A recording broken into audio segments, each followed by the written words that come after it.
Morning, lawmakers from both sides of the aisle will join together to turn to God, marking the 2019 National Prayer Breakfast. Capitol Hill correspondent Abigail Robertson sat down with this year's co-chairs to discuss the importance of putting aside their party differences to join together and pray. With the deep partisan divide in our country, Senate Democrat Chris Coons and Republican James Lankford are heading up this year's prayer breakfast.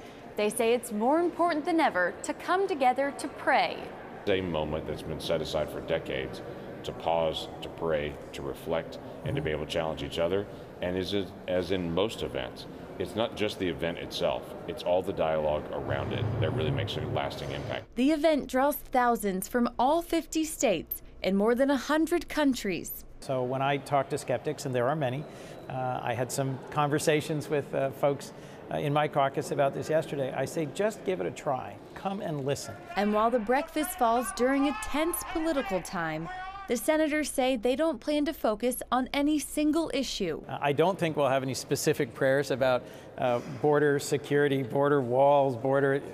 Look, at the end of the day, partly why the National Prayer Breakfast has been an important and enduring institution here in Washington is that despite the changes from Republican to Democrat presidents' control of Washington, the issue of the day, it draws us towards the eternal, towards those things that uplift and inspire all of us. Throughout the year, the senators lead a weekly prayer breakfast with about 24 members. When we stop and pray for each other and share our spiritual stories with each other of our own journey of faith, it is very moving, and quite frankly, it's encouraging. And it's one of those foundational things that's within our democracy that I think people lose track of. I think the hour that we spend every week in prayer together is one of the most important moments of a week here in the Senate. President Trump has also publicly praised Senator Coons and mentioned how they pray together. Senator Chris Coons, who on occasion we disagree, but I actually like him. We pray together, right? That's a good step. Coons described to CBN News a moment when the two were in Delaware to greet the family of a fallen American serviceman. That I could tell was a very challenging and powerful moment for him. The first time you are present with a family that has just lost their husband, their son, their father, is very difficult and very powerful. He prayed with the president that day and encourages others to do so, even if they disagree politically. And so I'm glad that he remembers that I'm someone who prays for him. We have very strong policy differences, but that doesn't mean I can't see him as someone deserving of and needing prayer.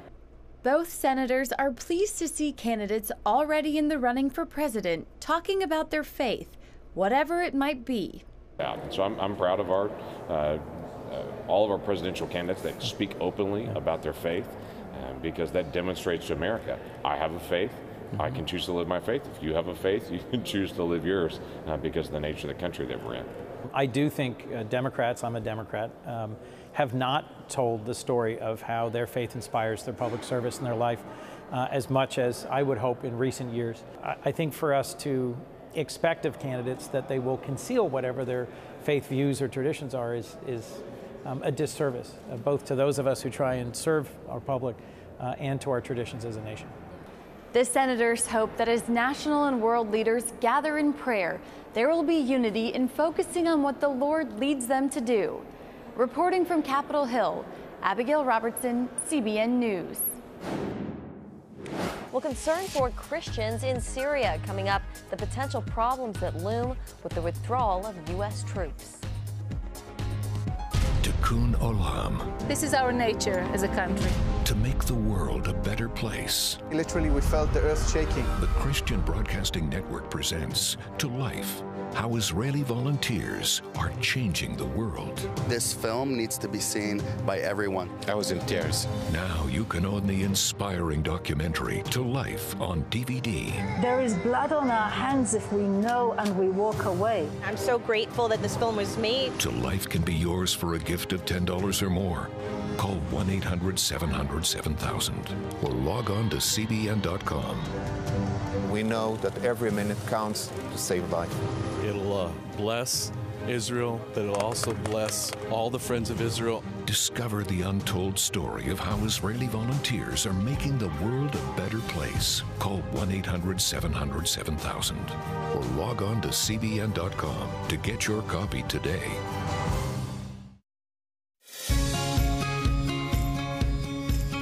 Young people, millennials, are flocking to church.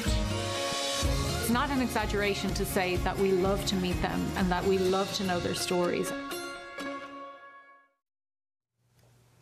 President Trump in the State of the Union last night highlighted victories against the Islamic State in the Middle East, doubling down on his call for American troops to return home from Syria. When I took office, ISIS controlled more than 20,000 square miles in Iraq and Syria just 2 years ago. Today, we have liberated virtually all of the territory from the grip of these bloodthirsty monsters. Now, as we work with our allies to destroy the remnants of ISIS, it is time to give our brave warriors in Syria a warm welcome home. Well, when President Trump first announced American troops would leave Syria, it sent shockwaves through the region.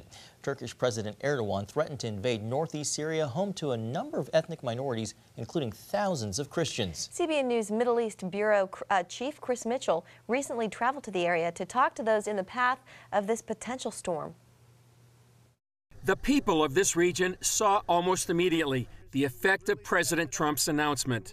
The impact of the withdrawal of the U.S. forces is mainly because the Turks have started threatening us. This is the Turkish-Syrian border. Behind me, you can see the Turkish flag flying. One proposal is that Turkey would control a 20-mile security zone all along the Turkish-Syrian border. For most of the people we talked to said that would lead to a disaster. Most of our Christian people lives in this area, and if any military operation happened in this area, it will be real fear on our people. Yet Erdogan insists on this security zone.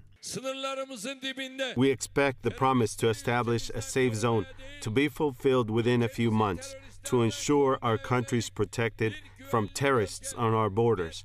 Otherwise, we will establish this buffer zone ourselves. Those terrorists are actually U.S. allies who fought together to drive out ISIS. While Erdogan typically only mentions the Kurds, northeast Syria is also home to Christians, Arabs, Yazidis, and other minorities. This melting pot has now established a new democracy here.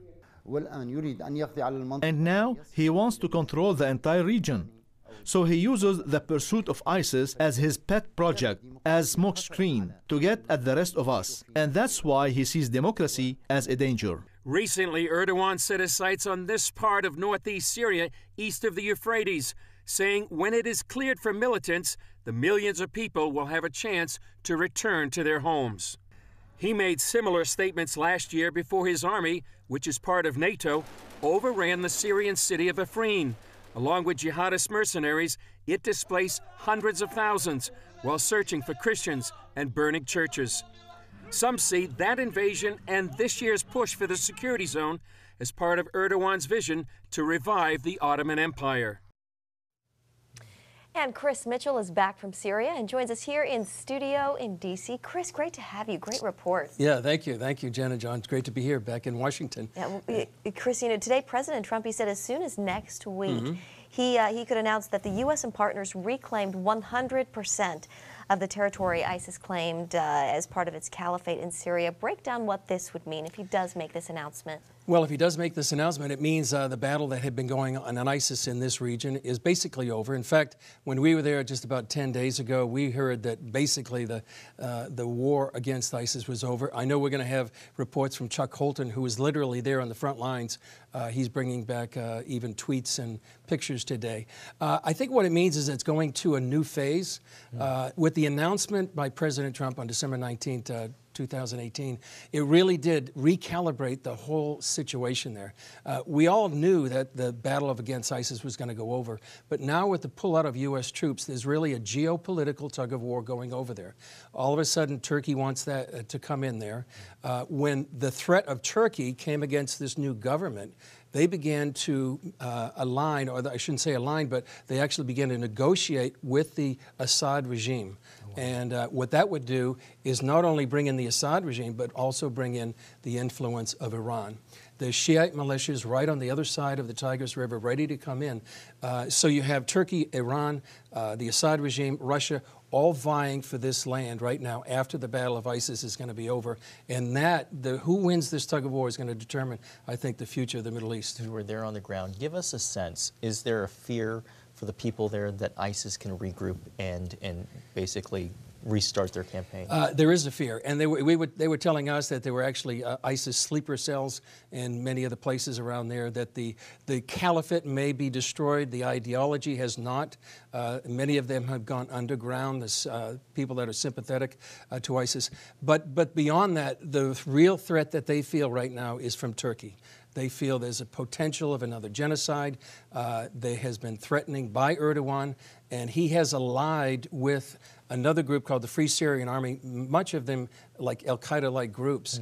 And what they do is they look back to what happened last year in a town called Afrin, which is in northwest Syria. Many people not know about it, but what happened is that the Turkish army overran that city, took it over, and they're displacing the population, and that's exactly what Erdogan said he will do in this region as well. So that's probably their #1 threat, even greater than ISIS right now. Yeah. Chris, talk about what it's like to go to Syria, a war-torn country.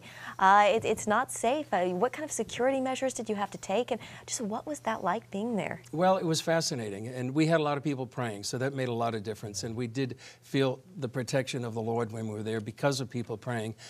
We were with people that knew where to go and where not to go. They were places that they said, you know, don't get out of the car. We don't know if it would be safe for you or secure. So the key for us is actually being people who know with the region, the situation, and what you should or shouldn't do. But it was a fascinating place. We met some wonderful people. I mean, I had a picture of Syria that changed dramatically when I was there, sitting down with a pastor's wife who had to leave Afrin last year, whose cousin's child was killed because of the jihadists, sitting down with a man, an Arab commander, who works with the Kurds. And I also found out that there's really not just the Kurds. I mean, a lot of people have this idea that, oh, this is the Kurdish land. It's much more than that. It's Yazidis, it's Arabs, it's Christians, Syriac Christians. It's really a mix and a melting pot. And this new government that's being formed is just one of the unique things in the Middle East. I think it's one of the underreported stories in the Middle East. It's a wonderful story of this new representative form of government that protects religious freedom and makes women a priority. Chris, we appreciate your intrepid reporting. Thank Middle East Bureau Chief Chris Mitchell, thanks for joining us. Great to be here. Well, still ahead, on Faith Nation, we go behind the scenes at the State of the Union. Tikkun Olam. This is our nature as a country. To make the world a better place. Literally, we felt the earth shaking. The Christian Broadcasting Network presents To Life, how Israeli volunteers are changing the world. This film needs to be seen by everyone. I was in tears. Now you can own the inspiring documentary To Life on DVD. There is blood on our hands if we know and we walk away. I'm so grateful that this film was made. To Life can be yours for a gift of $10 or more. Call 1-800-700-7000 or log on to cbn.com. We know that every minute counts to save life. It'll bless Israel, but it'll also bless all the friends of Israel. Discover the untold story of how Israeli volunteers are making the world a better place. Call 1-800-700-7000 or log on to cbn.com to get your copy today. Hookup culture, a cycle that only leads to disappointment and heartbreak. Singleness, is there a purpose for it? Can it be fulfilling, or is it just about waiting for Miss Perfect or Mr. Right? Do you want to learn how to date God's way? Break the cycle of a broken heart. Hear advice about sex, dating, and more from our relationship experts. Watch Unhooked, Holy in a Hookup World, a Valentine's Day special, only on the CBN News Channel. Check local listings on cbnnewschannel.com.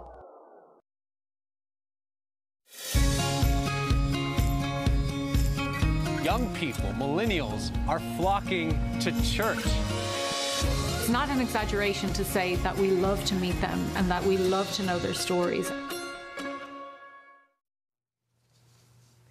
We want to thank you again for joining us for Faith Nation tonight. Well, as we leave you, we want to highlight some hard and talented work from our dedicated team behind the scenes here at Faith Nation. These are photos taken last night by the hardworking photojournalists Patrick Robertson and Mario Gonzalez, who work every day to help cover the stories that are important to you.